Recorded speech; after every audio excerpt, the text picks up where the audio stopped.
గురుర్విష్ణు గురుదేవో మహేశ్వర గురు సాక్షాత్ పరబ్రహ్మ తస్మై శ్రీ గురవే నమః. ఓం శ్రీ సంకటహర గణపతియే నమః. ఓం శ్రీమాత్రే నమః. ఈ రోజున మనం అద్భుతమైన విషయాలు, అద్భుత సందేశాలు అంటే అన్ని మంచి విషయాల గురించి తెలుసుకుందాం. మొట్టమొదట నేను ఆచరించి చెప్తున్నానండి. ఒక చిన్న విషయము, అది అద్భుతమైన విషయం అని నేను అనుకుంటున్నాను. మీరు కూడా దాన్ని ఆచరించి సత్ఫలితాలను పొందాలని కోరుకుంటున్నాను. ఏమిటి అంటే, మనం ఇప్పుడు ఫోన్ వాడుతుంటాం కదా, అది నిండిపోతూ ఉంటుంది. నిండిపోతూ ఉంటే కంపల్సరీగా మనం డిలీట్ చేస్తాం. ఎంతో సమయం పడుతుంది, కొంతమందికి హాఫ్ అన్ అవర్ పడుతుంది, కొంతమందికి 10 నిమిషాలు 20 నిమిషాలు అలా పడుతుంది కదా. డిలీట్ చేయకపోతే అంతా చెత్త నిండిపోయి ఫోన్ అంతా పాడైపోతుందని కంపల్సరీ డిలీట్ ఆప్షన్ పెట్టుకొని ప్రతిరోజు కూర్చొని డిలీట్ చేస్తాం. అలా డిలీట్ చేస్తున్నప్పుడు మనము ఒక వీడియోను సెలెక్ట్ చేస్తాం. తర్వాత మళ్ళీ మోర్ అని సెలెక్ట్ చేసి క్లియర్ చాట్ కొట్టి మళ్ళీ బాణం ఉంది కదా మళ్ళీ డిలీట్ చేస్తాం కదా. ప్రతి ఒక్క చోట డిలీట్ చేసినప్పుడు మన కళ్ళు మాత్రమే దాన్ని డిలీట్ చేయాలని చూస్తున్నాయి, మన వేలు మాత్రమే డిలీట్ చేస్తుంది. అంతేగాని మన మనసు ఏం చేయడం లేదు. మనసు కూడా కొంత పనిచేస్తుంది, కానీ మనం ఎక్కువ పనిచేసేది కళ్ళ ద్వారా, మన చేతి వేలు ద్వారా.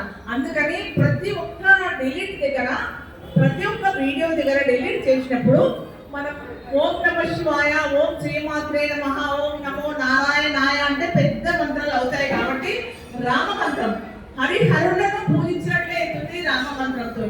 రామ మంత్రంతో హనుమంతుడు భగవంతుడు అయ్యాడు కదా.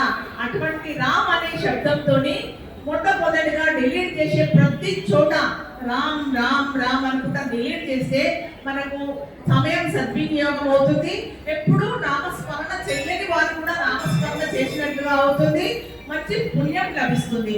అలాగే మనం షేర్ చేస్తాం కదా, ఎంతో మందికి మంచి విషయాలు షేర్ చేస్తాం. అలా షేర్ చేసినప్పుడు ఏమవుతుంది, మొదట వీడియో సెలెక్ట్ చేస్తాం, అప్పుడు ఒకసారి రామ్ అనొచ్చు.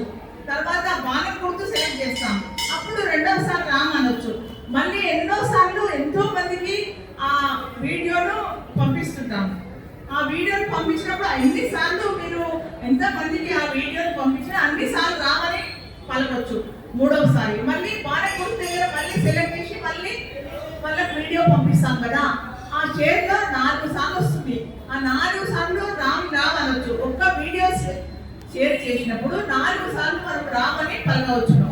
డిలీట్ చేసినా సరే, షేర్ చేసినా సరే, 10 నిమిషాలు పట్టినా సరే, అర్ధగంట పట్టినా సరే, సమయం అంతా వ్యర్థం కాకుండా ఆ సమయాన్ని సద్వినియోగం చేసుకొని ప్రతి వారు డిలీట్ సమయంలో వ్యర్థం చేయకుండా, షేర్ సమయాన్ని వ్యర్థం చేయకుండా రామ మంత్రంతో చేయండి.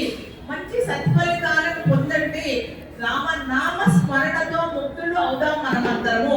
ఇది ఒక అద్భుతమైన సందేశం అని నేను అనుకుంటున్నాను, నేను ఆచరిస్తున్నాను, మీ అందరికి చెప్తున్నాను. మీరు కూడా తప్పకుండా ఆచరించాలి. ఇప్పుడు మనం టాపిక్ లోకి వెళ్దాం.